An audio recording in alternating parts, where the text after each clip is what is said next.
Barack Obama is back with his take on 2018. Hillary Clinton learns to love federalism, and the anti-science left takes center stage. I'm Ben Shapiro. This is The Ben Shapiro Show. You thought he was gone. You thought he wouldn't be back. But wrong you are.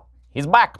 And we'll talk about him in just a second. But first, let's talk about all of the events surrounding election 2018. If you look at the rhetoric from the leftist news outlets on the heels of Brett Kavanaugh's confirmation, they're trying to solidify the left for the midterms. It is going to be a battle to hold the House. Here's what's at stake if the Democrats take it. All the positive policies Republicans have enacted over the past couple of years, all the things to help the economy, the tax cuts, the judicial appointments, the cutting of the regulations, all of it could be stymied if the Democrats take control of either the House or the Senate. And when they start to obstruct, what effect could that have on the economy, on stocks, on other unknowns that might impact your savings? What is your plan for uncertainty? Can you afford another hit to your retirement, like the last downturn when the S&P dropped 50%? Well, you should hedge against inflation and hedge against uncertainty and instability with some precious metals. Gold is a safe haven against uncertainty. My savings plan is diversified. Yours should be too. Doesn't mean take all your money and stick it in gold. It means take some of your money and put it in precious metals. The company I trust with precious metal purchases is Birch Gold Group. And right now, thanks to a little-known IRS tax law, you can even move that IRA or eligible 401k into an IRA backed by physical gold and silver, perfect for folks who want to protect their hard-earned retirement savings from future geopolitical uncertainty. Birch Gold Group has thousands of satisfied customers, countless 5-star reviews, an A+ rating with the Better Business Bureau. Contact Birch Gold Group now. Request a free information kit on physical precious metals. It's a comprehensive 16-page kit, and it shows, again, how you can move gold, how you can move your IRA or 401k out of stocks into a precious metals IRA. To get that kit, go to birchgold.com/Ben. Again, it's no cost and no obligation. Birchgold.com/Ben. Birch Gold, the folks I trust with precious metals investing. Well, we are watching in the news as the country seems to be on the verge of something really, really terrible. It seems like something that's building up, frankly, on both sides. A couple of parallel stories that are really ugly over the last 24 hours. Story number one, George Soros, who is not a person I admire in any way. George Soros is, of course, a leftist funder of a bunch of radical causes, but he is not a person who ought to be murdered. And yet an explosive device was found in the mailbox at his home on Monday afternoon. According to senior law enforcement, this is according to the New York Times, the device was proactively denotated by bomb squad technicians from the Westchester County Police Department. The bomber's motive remains unclear. Soros is a favorite target of right-wing groups. He was not at home at the time. The investigation has been taken over by the FBI. All of this is ugly stuff. Now, again, I am no George Soros fan. I think that George Soros does terrible, terrible things for world politics, and I think he backs awful causes. That doesn't mean that folks should go out bombing him. This is insanity. And it's not just George Soros. According to the Daily Caller, House Majority Leader Kevin McCarthy's office in California was vandalized on Monday, according to an Instagram post by the congressman. McCarthy, who could be the future Speaker of the House, his local office is in Bakersfield, California. He posted photos of the suspects and some of the damage. 2 young men were caught on surveillance camera outside the office. It had its windows smashed in by a large boulder. And he doesn't know exactly who these folks are. He put out the notice. McCarthy's office, of course, is not the first GOP office to be vandalized in recent weeks.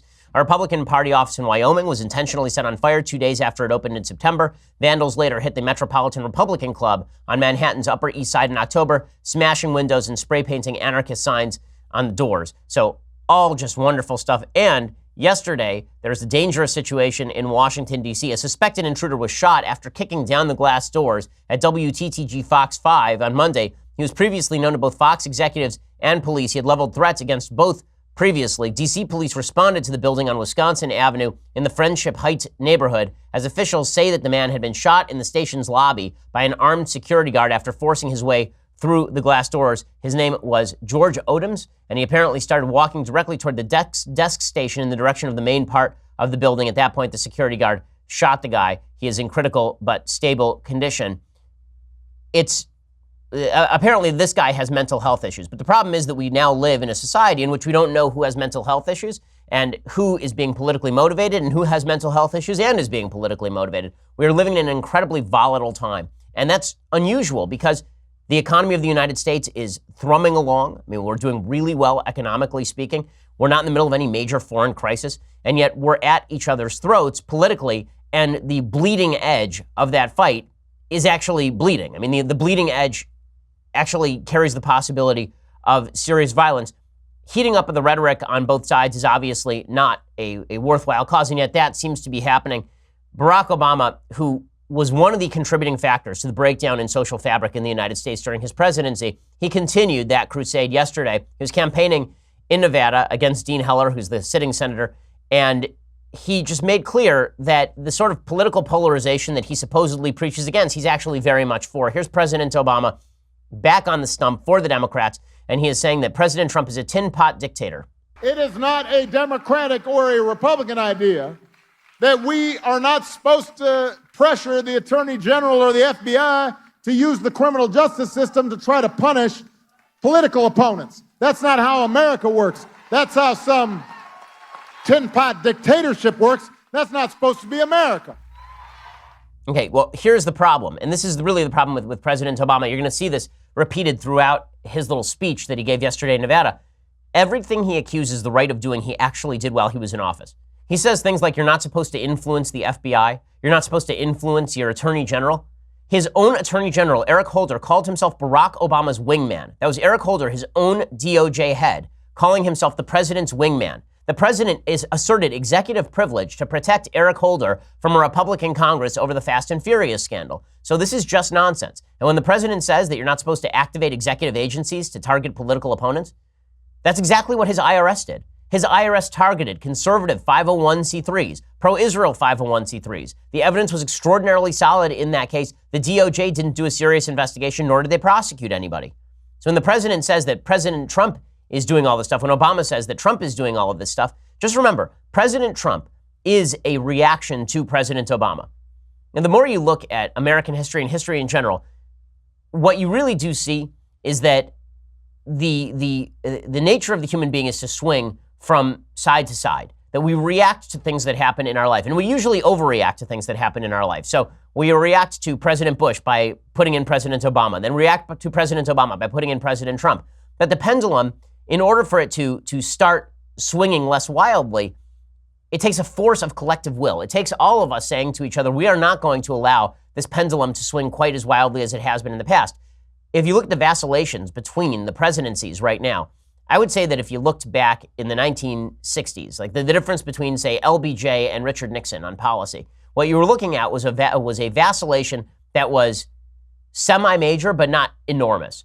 Right? The swing of the pendulum was not quite as far. The same thing is true with Eisenhower and JFK. The swing of the pendulum was not quite that far. If you look at how far the pendulum is swinging now, it's almost at 180 degrees. I mean, the pendulum is swinging wildly side to side, and that's dangerous for the country because eventually the pendulum is going to swing over the bar and things are going to get really insane.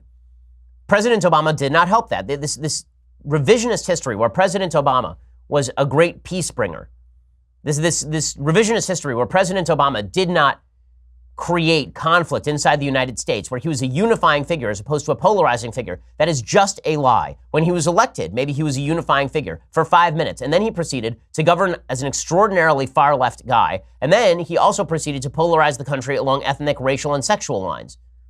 It's obvious that he's doing this. He trolled the right into insanity, and now President Trump is trolling the left into insanity. This is all reactionary stuff.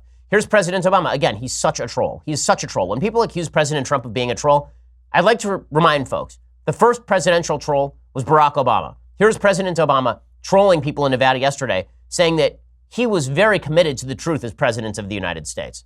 Here's just one simple fact. This is a fact. This is not, unlike some, I actually try to state facts. I believe in facts. Right?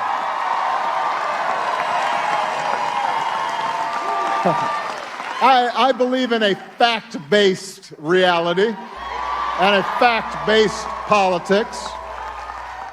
Okay, that is just a lie. He did not believe in a fact-based reality, a fact-based politics. It's just not true. And he says that he didn't lie. He didn't like to fib like some people. Really? How about if you like your doctor, you can keep your doctor? How about if the president doesn't have authority to grant executive amnesty? How about those men died in Benghazi because of a YouTube video? How about the Iran deal is being pursued because of a new moderate policy pushed by the new Iranian moderate administration?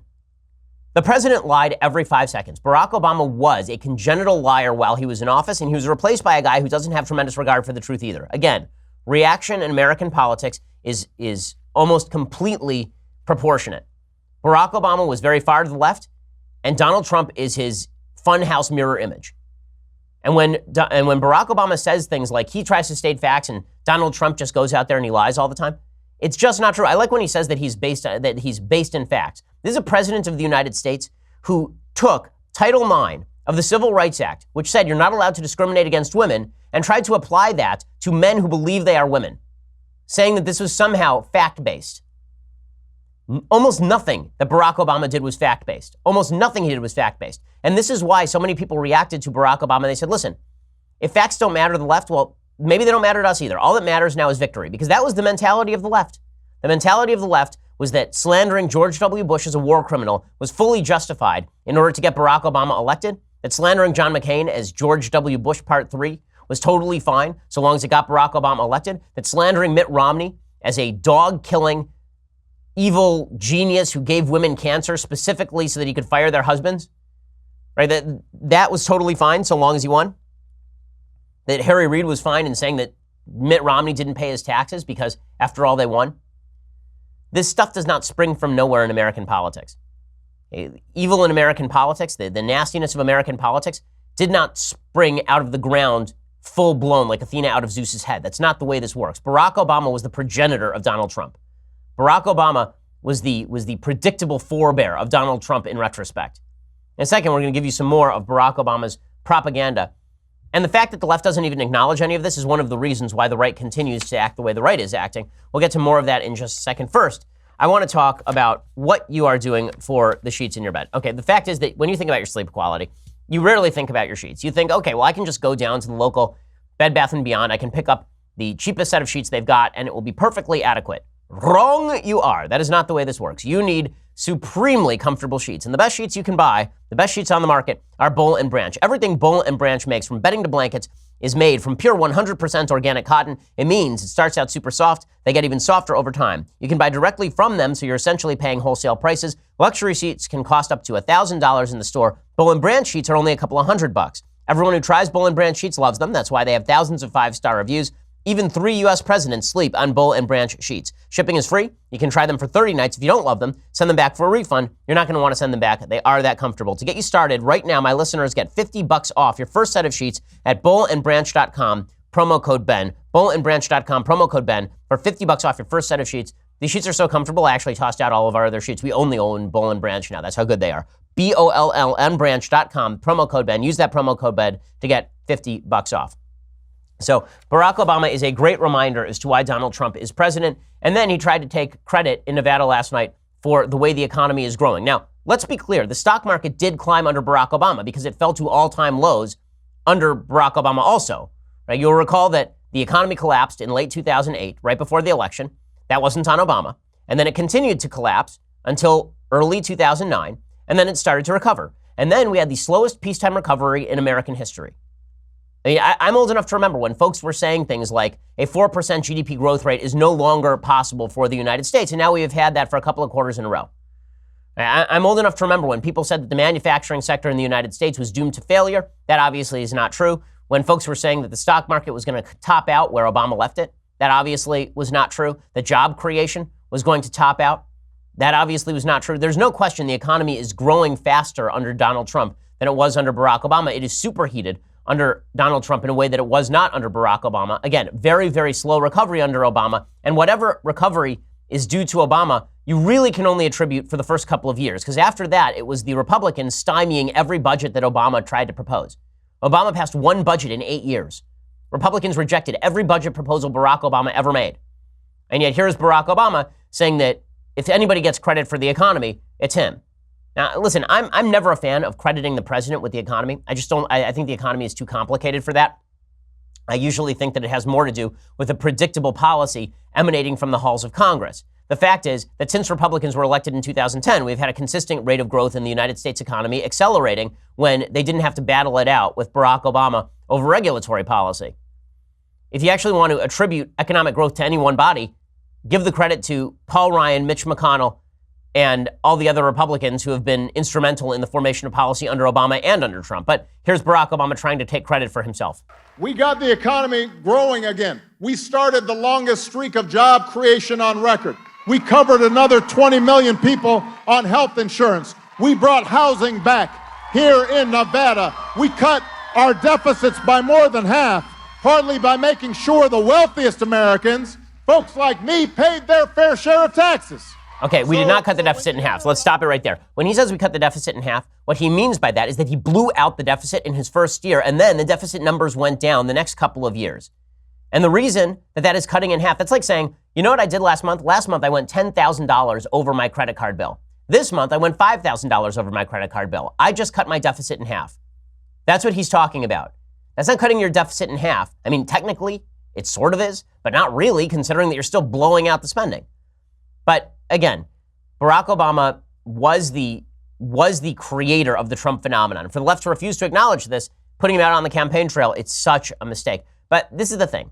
The Democrats really don't have a lot to offer at this point, and so they are doubling down on stupid. The only person who seems to be discovering anything new, ironically, is Hillary Clinton. I'm going to discuss that in just a second. So Hillary Clinton, one of the things I do love about the Trump era is that the left suddenly realizes that when the levers of power are given to the other party, things don't wind up great for the left.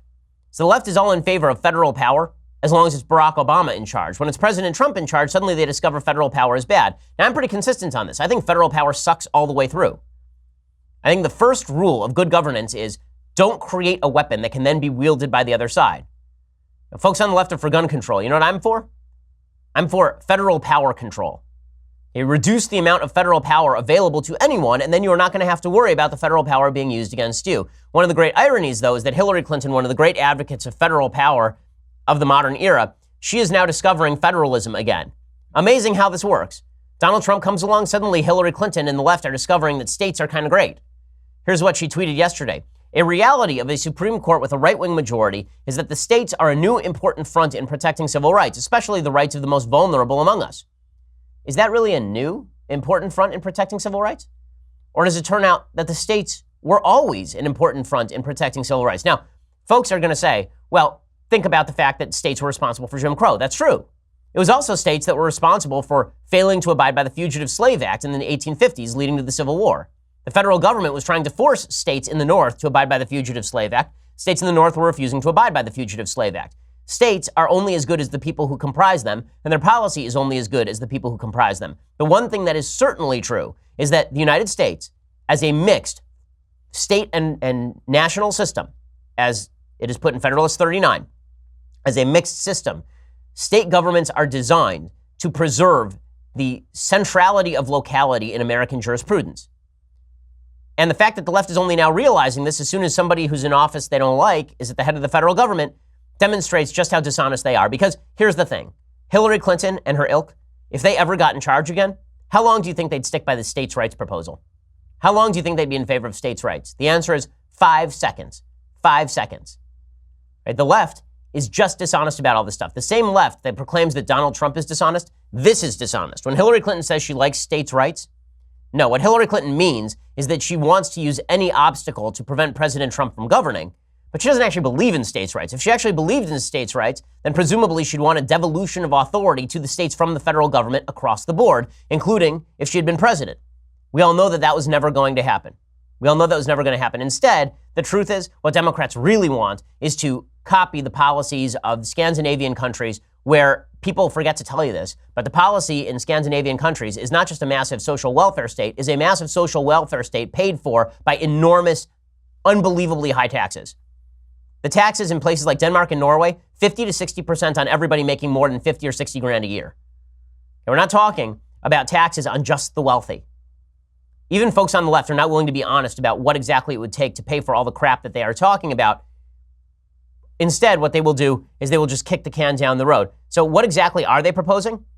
So they're not really proposing federalism, and they're not obviously proposing fact-based legislation. The left is proposing spending a lot of money. So now we are going to get, in the 2020 primaries from the Democrats, who can spend the most cash. So we have Kamala Harris, who's proposing giving every poor family $500 based on nothing. We really don't know where exactly this money is going to come from, how this is going to spur the economy, any of that stuff. Cory Booker says, well, why do 500? Why not do 100 times 500? Let's give everybody 50 grand. So why not give everybody 500 grand, by the way? Why not 5 million? Why not just helicopter pallets of cash over Newark, and we'll just drop pallets of cash? I mean, hopefully people get out of the way. If not, they will be crushed by money and die happy. That apparently is the idea from Cory Booker.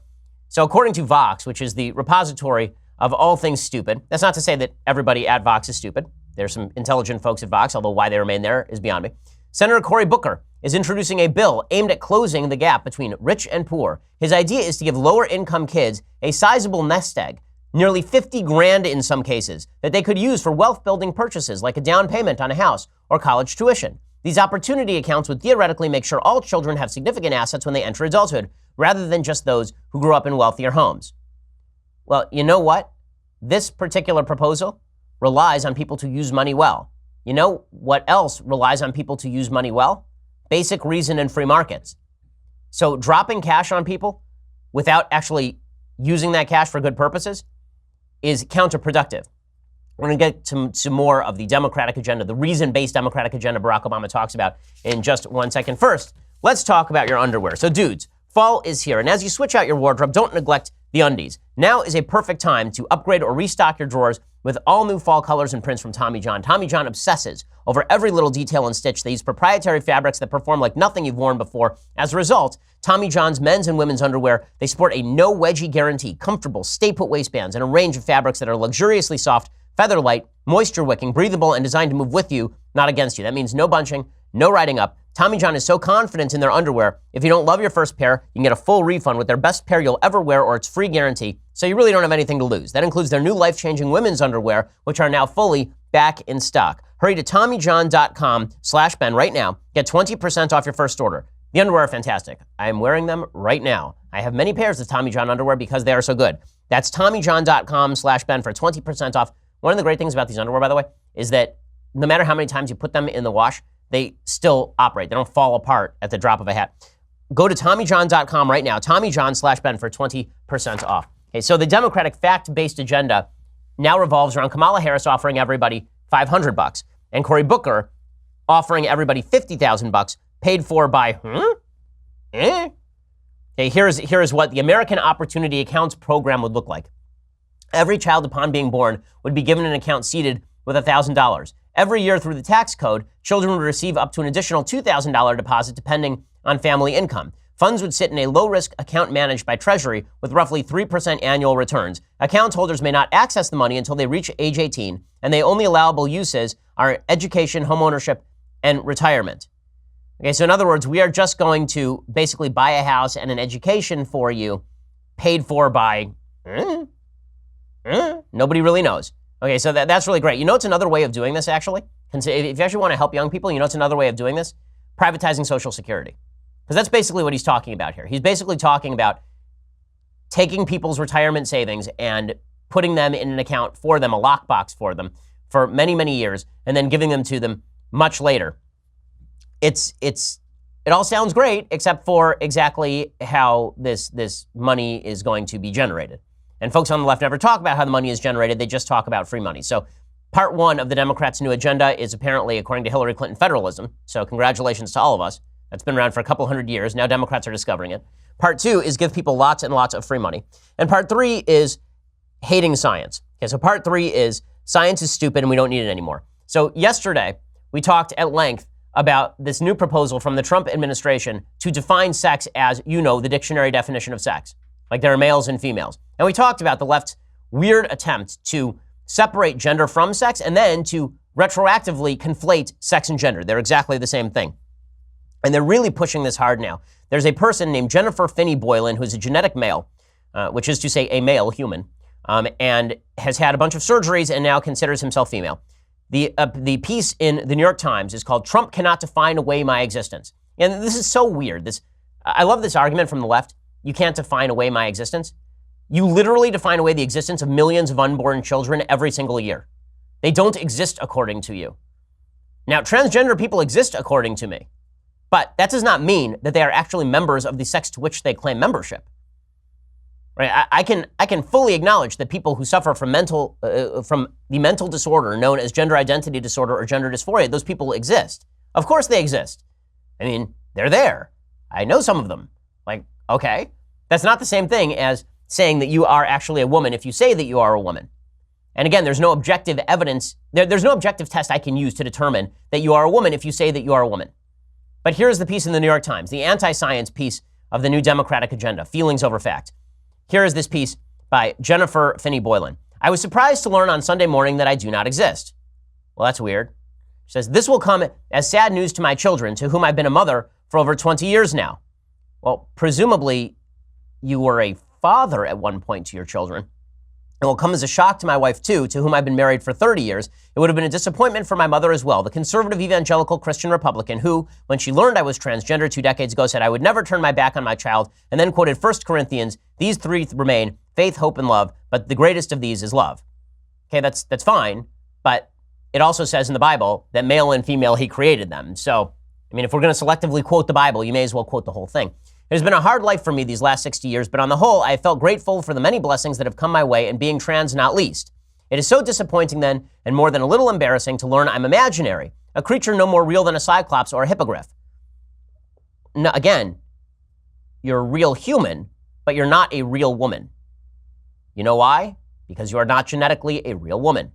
Now, you want to say that you are gendered feminine, that you are a male who had surgeries to look more female, and that you carry feminine attributes?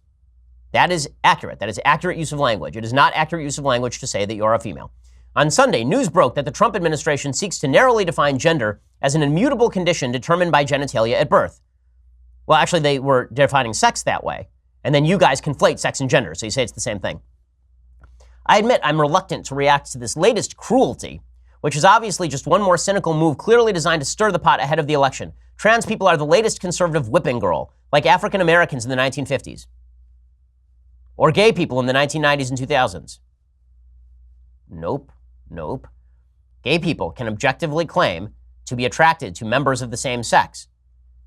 That's a subjective claim. There is no way to objectively verify that. So that is what it is. I can objectively verify your sex through a variety of measures. Okay, and black people. A white person who claims that they're a black person is not in fact a black person, as Rachel Dolezal learned. I was speaking at the F. Scott Fitzgerald Festival in Rockville, Maryland this weekend when I first read about the administration's intents. Since then, I've thought about a lot about Nick Carraway and The Great Gatsby. And then this continues. Instead, the actual world contains all sorts of wonderful variations of nature. Look, there are toucans and puffins. There's a duck-billed platypus and a blue lobster, the Venus flytrap. Isn't it a miracle that God has given us all these wonderful things? Surely if there's room in this world for these, there should be room in this world for me. Again, nobody is suggesting that transgender people should be mistreated, but you do not get to tell the entire civilization to redefine biological sex on the basis of anti-science positions because of how you feel on the inside. My favorite part of this piece is the suggestion that science is on the side of this policy. There is no science on the side of the policy promulgated by the left that sex does not exist. So they started off with sex exists, but gender is unconnected with sex. And then they went to gender exists, but it exists on a spectrum. Then they went to sex exists again, but it only exists on a spectrum. Right? Sex didn't exist for a while, now it exists again, but it only exists on a spectrum. There's a spectrum of sex. There's no spectrum of sex. Human beings are sexually dimorphic. Okay, if you want to suggest that there are other species where sex can change, fine. But you are not a fish. You're not one of these fish that changes sex. Okay, you are a human. Among humans, sex does not change. That's not the way this works. But this has been pushed by the hard left. And so you get the odd spectacle of Stephen Colbert tut-tutting President Trump on this trans issue. And how telling is the remark that he's about to make? It's pretty telling. I'll explain why in a second. The Trump administration is thinking about writing new guidelines that say gender should be defined, quote, on a biological basis that is clear, grounded in science. Oh, now you care about science. Wow, how convenient. And listen to the crowd cheer that. Now you care. Well, shouldn't you be happy that they care about science? I'm confused. So you say that when it comes to climate change, that the Trump administration is utterly anti-scientific. When it comes to the EPA, they're utterly anti-scientific, and that's bad. But now they care about science when it comes to biological sex, and that's bad. Does he even see the hypocrisy in what he's saying himself? The answer is no, because to the left, even science is malleable. Now, my position on climate change, I've made clear multiple times on this program. I did like an entire program on it a couple of weeks ago, talking about the new IPCC report. The world is warming. It's warming at a slower rate than the scientists said it was going to, according to their modeling. Probably a majority of that warming, according to every scientist I've ever seen, including Roy Spencer, who is the right's favorite climate scientist, suggests that the majority of that warming is due to human action. That does not dictate global governance of the climate, nor does it dictate that we have to crush capitalism in spirit or in action. But that is considered an anti-scientific position by the left. It is considered I guess, bad form to mention science when it comes to biological sex now. If this is the new Democratic position, good luck with this, guys. Good luck. Okay, so in just a second, we'll talk about some other Democratic positions and why the news cycle continues to cut in favor of the President of the United States. First, let me remind you that you don't have to go to the post office today. I know you need stamps, and the post office is great. They have a lot of great services, but you don't actually have to get in your car and go down to the post office. That's not a thing you have to do. You don't have to spend the time. Instead, all you have to do is log on to stamps.com. With stamps.com, you can get all the amazing services of the post office right from your desk 24/7 when it is convenient for you. Buy and print official U.S. postage for any letter, any package, using your own computer and printer. The mail carrier picks it up. Just click, print, mail, you're done. Could not be easier. We use stamps.com here at the Daily Wire offices to send letters and packages, merchandise for the show. Go over to stamps.com. You can do it too. Right now, use promo code Shapiro for this special offer. $55 of free postage, a digital scale, and a 4-week trial. Again, go to stamps.com. Before you do anything else, click on the radio microphone at the top of the homepage and type in promo code Shapiro. That's stamps.com, promo code Shapiro. Go check it out right now. Again, stamps.com, promo code Shapiro. We use it at the office because it is great and it saves lots of time. And for us, time is money. Go to stamps.com. Again, promo code Shapiro for that special deal. $55 of free postage, a digital scale, and a 4-week trial. It's a great service. Go check it out right now. Okay, so I want to talk a little bit more about the science of transgenderism. And I want to get into the specific details because I want to rebut all the arguments that you're going to hear made by the left over the next few years as they try to turn transgenderism into the new civil rights movement. But first, you're going to have to go over to dailywire.com and subscribe to watch it live. For $9.99 a month, get the rest of this program live. Get the rest of Michael Knowles' show, his terrible show live. Get the rest of Andrew Klavan's good show live. Get all of those things. And then you can also be part of our mailbag, which we do on Fridays here. You get to be part of our mailbag when we do Daily Wire Backstage. We have another one of those coming up election night. We have all sorts of goodies that are coming out on a routine basis. For $99 a year, you also get this. The travel mug, the leftist tears, hot or cold tumbler. Look at this thing. Feast your eyes upon it. It is, in fact, glorious. $99 a year gets you the subscription along with that, the travel mug. And when you subscribe at iTunes and leave us a 5-star review, then I believe you get the Sunday special as well in your feed. And we have a Sunday special this week that's just awesome. Like, really, I'm very excited about our Sunday special this week. It's really, really great. So go check that out. Also, I would urge you, if you're a listener to the show, apparently iHeartRadio has a new, they actually have a new podcast awards that they are giving out. All you have to do is go to iHeart.com and then check out their podcast awards. And then you just go to iHeart.com, then you can see at the very top, it's iHeart.com/podcast-awards. And you can vote up to 5 times a day. It's like the North Korean elections. All you have to do is go to the news section and then vote for me 5 times so that we can beat out Pod Save America. Does it matter? But it's fun anyway, and it would be fun bragging rights. So go check it out at iHeart.com, and we can win that award if you see that we are fit to do so. We are the largest, fastest growing conservative podcast in the nation.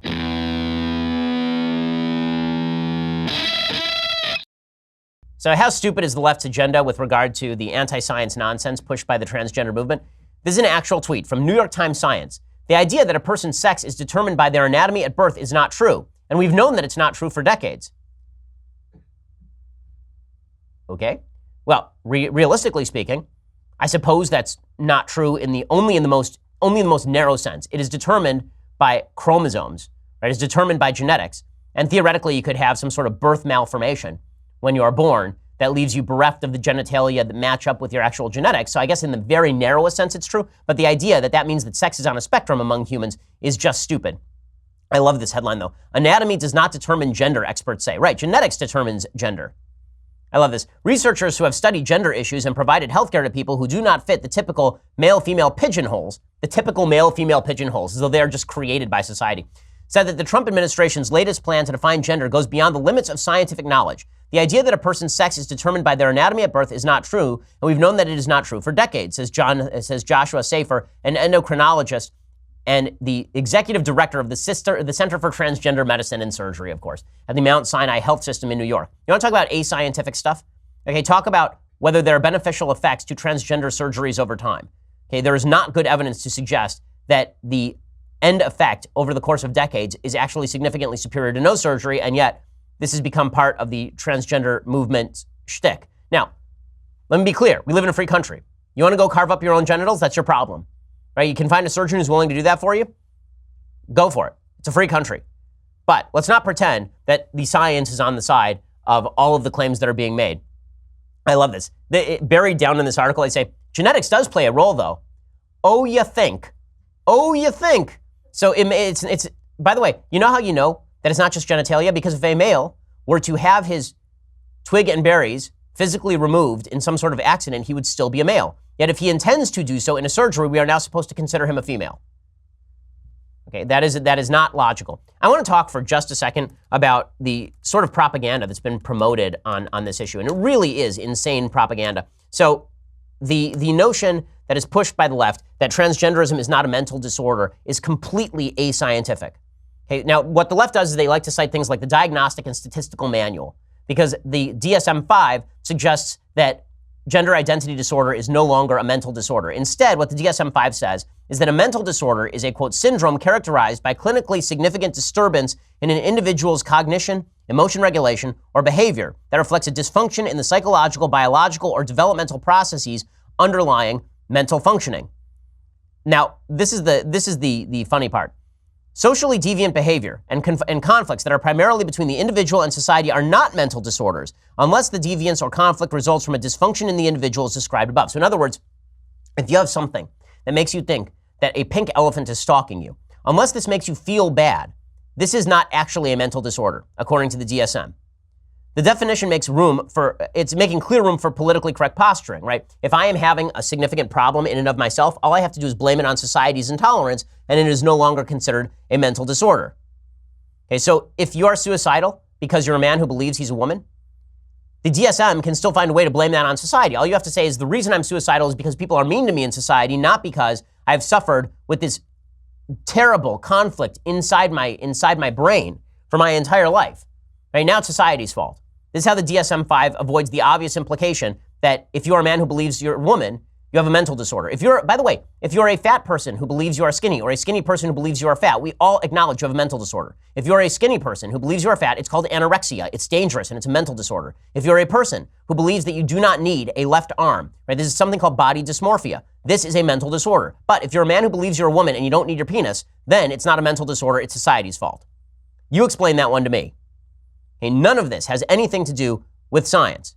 And all of it is specifically designed to blame society for what is clearly and obviously a mental disorder. The reason that I'm serious about calling it a mental disorder, and the reason I do so, is because you can't actually treat a mental disorder by blaming it on society. If you want to come up with new treatments for mental disorder, the way to do that is not by saying that society at large is responsible for the discomfort of people suffering from the mental disorder. I'm somebody who takes mental illness extraordinarily seriously. My grandfather was either bipolar or schizophrenic. There are some lines that are hard to sort of diagnose there. He was institutionalized when my dad was a child. He thought the radio was talking to him. He thought the curtains were trying to strangle him. He suffered from that. That was not something where if we had blamed society's intolerance and just said, you know what, Nate, the radio actually is talking to you. It's just society can't hear what you hear. That would have been foolish. They gave him lithium and he was much better. That does not mean there's a good treatment for gender identity disorder, gender dysphoria, but to pretend that the treatments are all available and that transitioning is the only available sort of fix and that everything else is society's fault is anti-scientific in the extreme. And to quote the DSM, which is a political football and has been in political football for decades, as the sort of apotheosis of scientific knowledge, is just silly. It's just silly. The definition of mental disorder itself is not scientific according to the DSM-5. There's no way that you can pose a hypothesis and then debunk it. It is not scientifically verifiable. Okay, with all of that said, the left has embraced a bunch of positions that are unsustainable, I believe, in American politics. The latest position they are embracing that is unsustainable in American politics has to do with this migrant caravan. So this migrant caravan, as we mentioned yesterday, is now approaching the American border with presumably the help of the Mexican government. You can see the Mexican authorities are driving alongside the caravan. It is now 10,000 people large, and it is moving toward the border. Now, there are processes for asylum in the United States. All you have to do is go to a U.S. embassy and apply. Or you can go to a border checkpoint and apply. And you can see the pictures if you're able to watch this because you subscribe at dailywire.com. You can see the pictures. I mean, these are marches stretching a mile long, 10 wide. And there's an enormous, enormous number of people.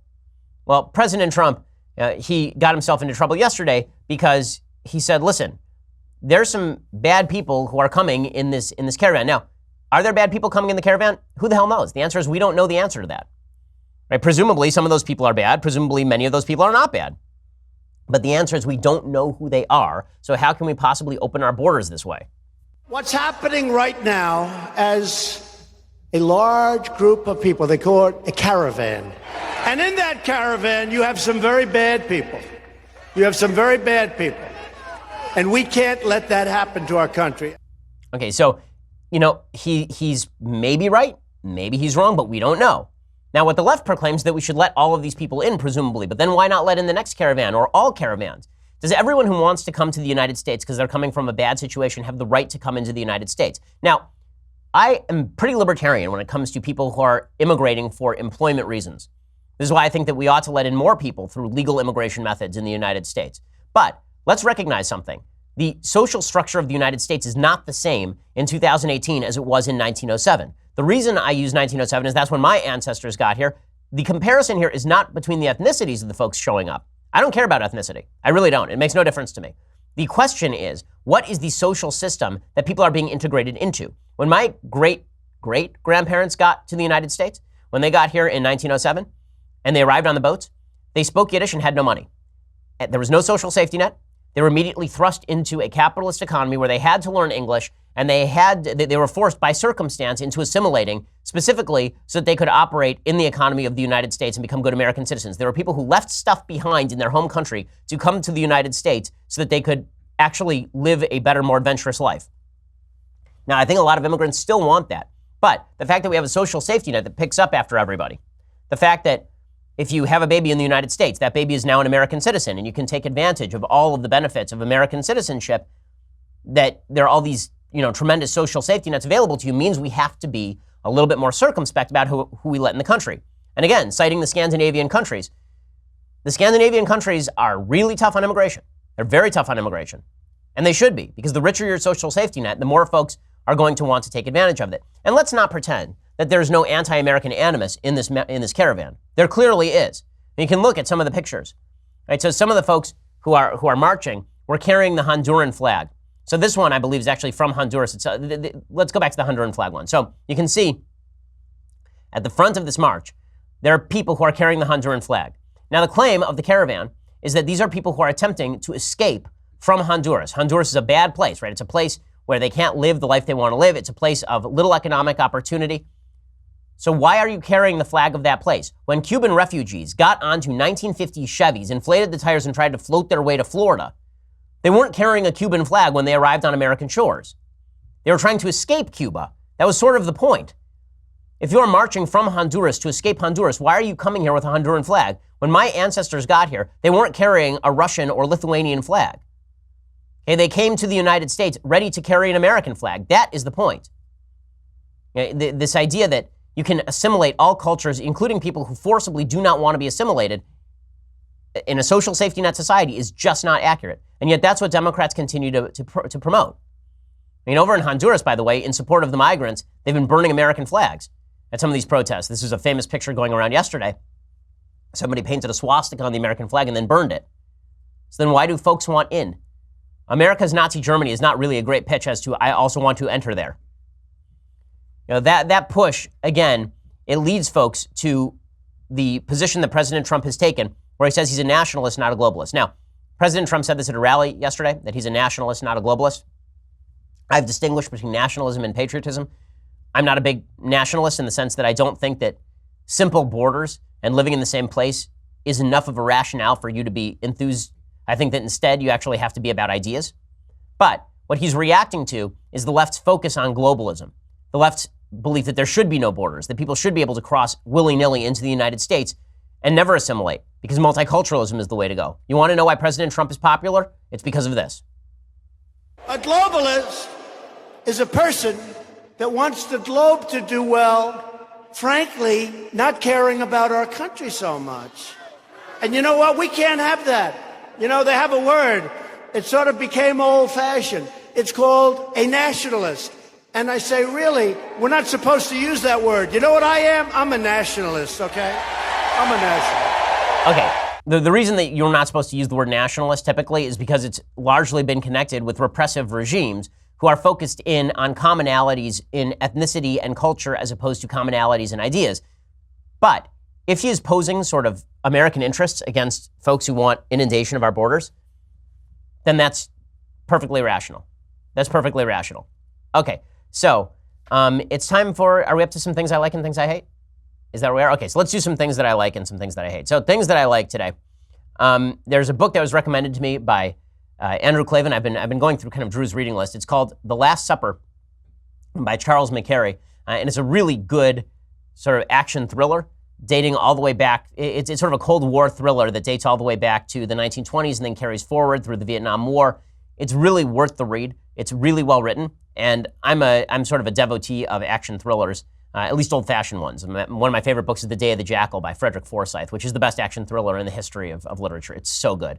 But this one is quite good too. Charles McCary's The Last Supper, worth a read. Go check it out. That's worth checking out. Okay, other things that I like today. I do enjoy PETA, the People for the Ethical Treatment of Animals, because they're totally crazy. So I do enjoy them. Here's what they tweeted out yesterday. Cow's milk has long been a symbol used by white supremacists. One more reason to hashtag ditch dairy. Really? Didn't know that was a thing. So apparently, I knew it was a thing only because the New York Times, we talked about a piece earlier this week in which white supremacists were guzzling cow's milk to demonstrate their genetic superiority because they could tolerate lactose, which again, seems like not the world's most important skill set. Like you can't really put on your resume, tolerates lactose well. That's not something that, like if somebody put that on their resume for the Daily Wire, I'd be like, this person's not getting hired. But PETA's response is just as stupid, which is not why should cow's milk be used by white supremacists. It's cow's milk itself is indeed white supremacist, so you should not use cow's milk anymore. Goat's milk apparently not white supremacist. So that's good to know. So I guess forcible milking of the goats is on its way. And also, what do you do if you like chocolate milk? If you like chocolate milk, are you also a white supremacist? Further questions. My children, big fans of milk, really enjoy it. Did ever since they were babies, it turns out. Were they white supremacists when they were small babies? Because babies like cow's milk. True story.